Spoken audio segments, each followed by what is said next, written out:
The Lord appeared to him by the oaks of Mamre, as he sat in the tent door in the heat of the day.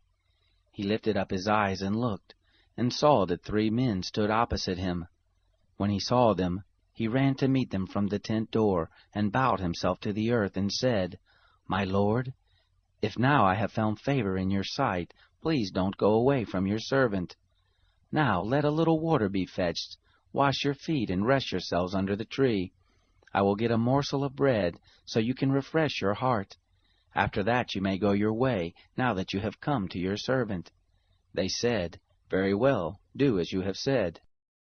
Abraham hurried into the tent to Sarah and said, "Quickly make ready 3 measures of fine meal. Mix it and make cakes." Abraham ran to the herd and fetched a tender and good calf and gave it to the servant. He hurried to dress it. He took butter, milk, and the calf which he had dressed, and set it before them.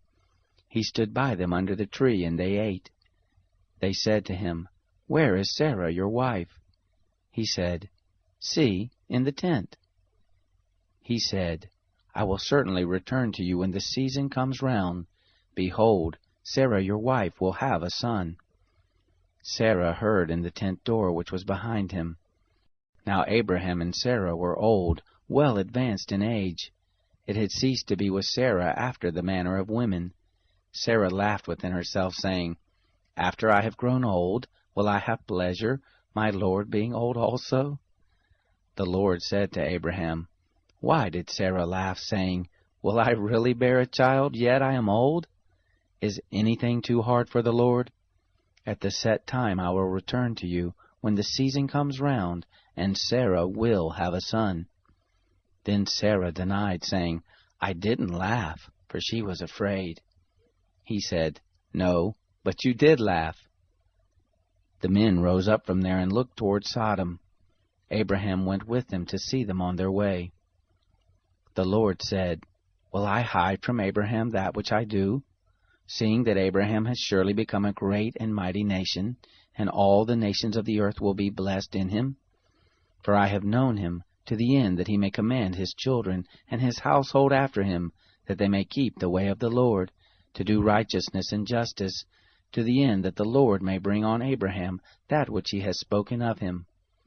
The Lord said, "Because the cry of Sodom and Gomorrah is great, and because their sin is very grievous, I will go down now and see whether they have done altogether according to the cry of it, which is come to me.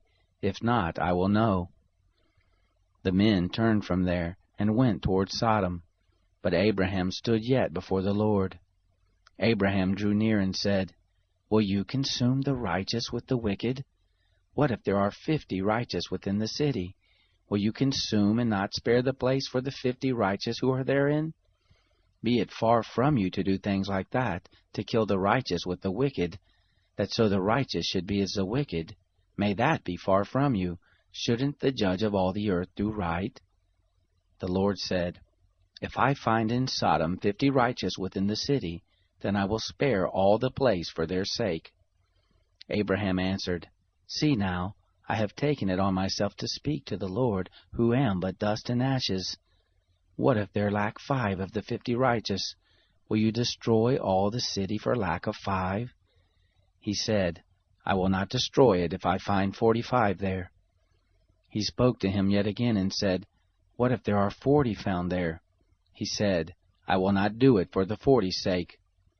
He said, "Oh, don't let the Lord be angry, and I will speak. What if there are found 30 there?"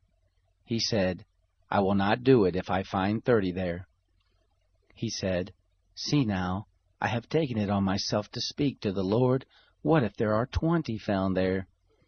He said, "I will not destroy it for the 20's sake." He said, "Oh, don't let the Lord be angry, and I will speak yet but this once. What if 10 are found there?" He said, "I will not destroy it for the 10's sake." The Lord went his way as soon as he had finished communing with Abraham, and Abraham returned to his place.